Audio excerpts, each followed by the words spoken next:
So ngayon ituturo ko naman kung paano mag-cash in sa GCash from PayPal.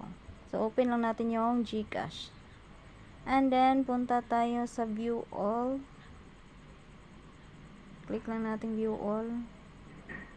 And then scroll pababa and then click natin yung cash in.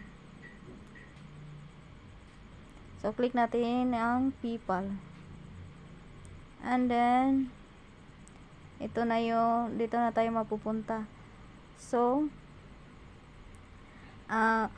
minimum cash in amount is 500 pesos and remaining cash in wallet limit. So, 500 po ang minimum na cash in sa GCash from PayPal. So, click lang natin yung example, 500. Since walang laman yung PayPal ko, hindi po yan magpo-proceed. Pero pag may laman po yan, automatic naka-next po yan. And then click lang natin yung next. And then automatic na po yun, nakakash in na po sa ating GCash balance. Thank you.